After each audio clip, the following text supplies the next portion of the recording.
Hello guys, welcome back. It's been quite some time that I've made a video about rides or anything related to it. And now that the lockdown is over, most of you will be thinking about taking your bikes and going out for rides. And if you are a youngster, you would be definitely thinking that you would just go out and enjoy. And in that event, you might miss out on some important things related to riding. And those important things are hand signals when you consider riding as a group. And that is what I'm going to discuss to you today.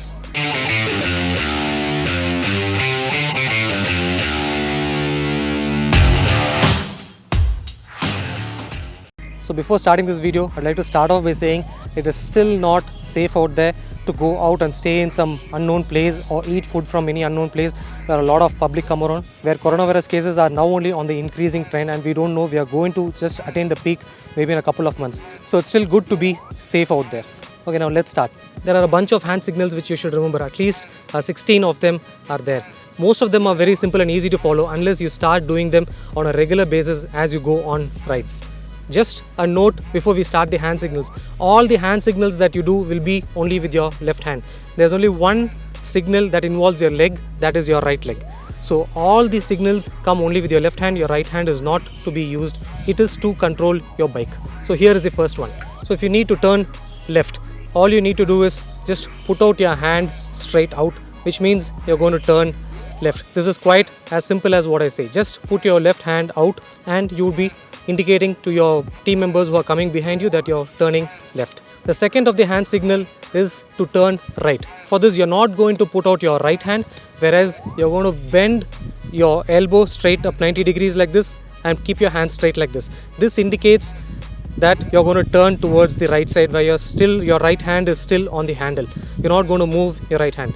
So keeping your hand straight up like this, 90-degree elbow flex position indicates that you're turning towards the right side. The third hand signal is to ask your team members coming behind you is to stop. So when you want to ask them to stop, all you need to put out is the same opposite way of how you put your hand for the right direction. For the right direction it was like this, whereas if you want to ask them to stop, just put your hand straight behind with your palm facing behind. This indicates that you're asking your team members to stop. The fourth hand signal is to ask your team members to speed up because you're going to move a bit faster ahead and you want them to follow up. So you want them to pick up speed and follow you.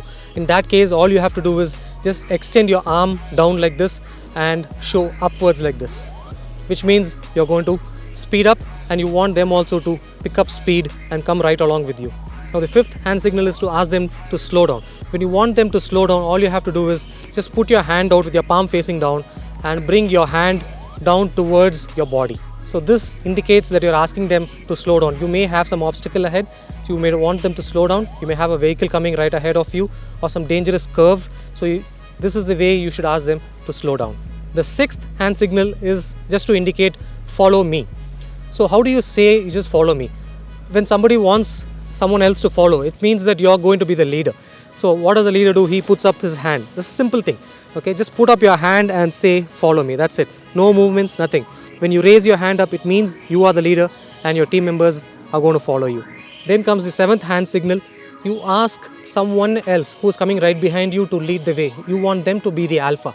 So in that case, all you have to do is just put your hand out and bend it 45 degrees, asking them to go forward, pointing with a single finger. So point with a single finger. This indicates that you want them to go forward. Now the eighth hand signal, it also includes a leg signal also.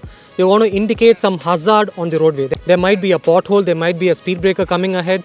So in that case, if there is a hazard on the road, you might want to indicate so your team members coming behind, your riders coming behind, they also get aware that there is a hazard on the road and they also need to slow down. In that case, all you need to do is just point out your left hand and bring down your right leg while your hand is still on the handlebar.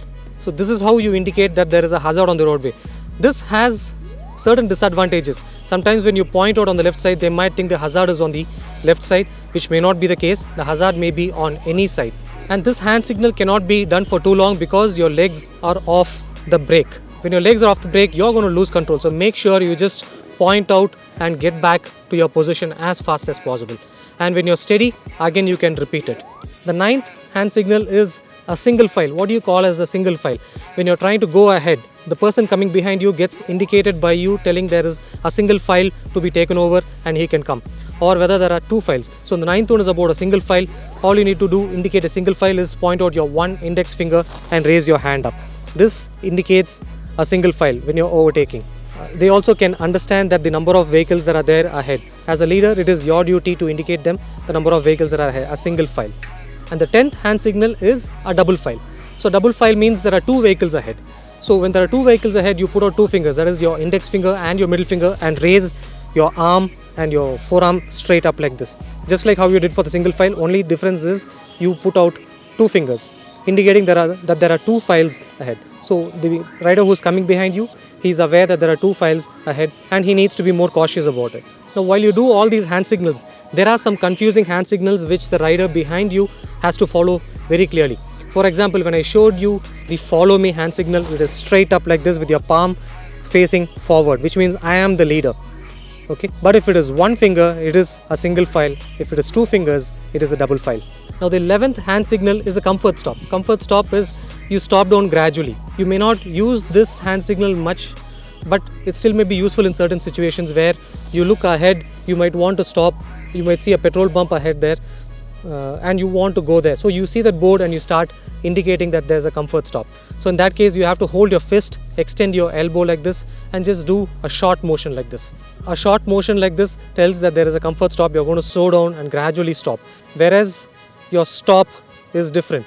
For that, it is like this and bringing down your hand towards your body. So these are the difference between a stop immediately and a comfort stop. Now the 12th signal is a refreshment stop. This is quite simple.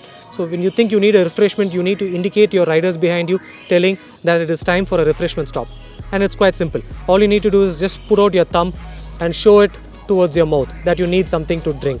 So this is as simple as that. So when you show this, it tells them that you need some refreshments and the entire team is getting ready for it. The 13th hand signal is very, very important because most of us do not have any indicator alarms on the bikes. It might be quite disturbing for some of you. So in that case, the indicator which you have turned on might still be on, and that could be confusing for your riders and for the vehicles coming ahead and coming behind you. In that case, you may want to ask that particular rider to turn off his indicator. You just have to move ahead of him and just show that his light is blinking. So just close and open your fist in this manner. This will tell that his indicator is on and he needs to switch it off. Now the 14th hand signal may be less important to you. It is a pull off. So when do you do this pull off? You may have something ahead of you where the road is under construction and you may want to take a diversion. The road is under a diversion there, which people coming right behind you want you to indicate. So in that case, all you have to do is just pull out your hand just like how you're indicating for the right turn, but it is not like that. All you have to do is just point it off towards the side. You need to pull off towards a side. So this is the hand motion where you say that you need to pull off, that the road is under construction, there is a diversion ahead and you need to pull off and slow down. Now the 15th indicator is to tell that there are some cops ahead. For that, all you need to do is just pull out your hand and tap your helmet. So by doing that, you would be indicating that there are some cops ahead and you need to be more cautious about your riding and your rules. Most of the riders compared to non-riders. What I mean by riders is people who are technically trained to do the long distance rides. They follow a certain discipline. In that case, it wouldn't be a problem for them even if the cops are ahead because they're just going to follow the rules either way. But if you're a new rider, you might want to be extra cautious about that, and when cops are ahead, make sure you take all the precautions to follow normal road safety guidelines. The 16th indicator is a very important one. When you go for rides, your petrol tank might get empty. You might be going only for around 250 to 300 kilometers based on your mileage for a full tank capacity. In that case, you need to spot out a petrol pump at least after 200 kilometers from the time you have filled up your tank. You need to indicate that your fuel is low and you need to fill up the fuel. So for that, all you need to do is just pull out one finger and point it on your tank, which means your fuel needs to be filled. So you're pointing towards your tank and your fuel needs to be filled. So that's it, guys. These are the most important hand signals that you should know. The reason why I brought this topic up here is you might be wanting to start off rides, or you might be just a small kid who has entered into college. You might be 18-year-old or 20-year-old. You might have the craze to go out and ride, but at the same time you might be thinking that speed and everything is a thrill. For a rider, speed is not the thrill. Going at fast speeds, you might be concentrating on yourself riding, and you might be concentrating on your speed and the way you want to brake, where you want to overtake, where you want to cut in front of a vehicle. But at that point, you might be missing some information on the rider behind you. You might have forgotten what has happened to him. His tire might have got punctured. His bike might have had a problem. He might have had some breakdown problems, some fuel issues. And in that case, if one rider goes away from another rider, it's very hard to catch up. Although there are Bluetooth technologies through the helmet where you can still communicate, if you go far away, even beyond 800 meters to 1 kilometer, that also makes it even more difficult for you to contact that particular person. And the one rider gets lost and he has to come all the way back.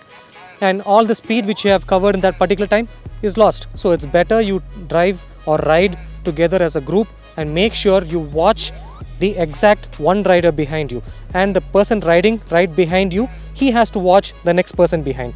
So this is how the series goes on. These hand signals is not only for the alpha, that is for the leader. So once the leader gives a pass, he goes away.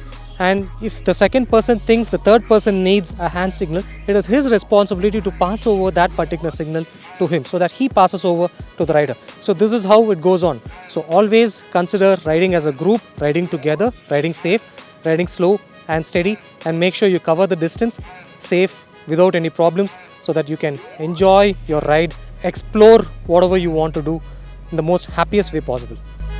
Thanks for watching.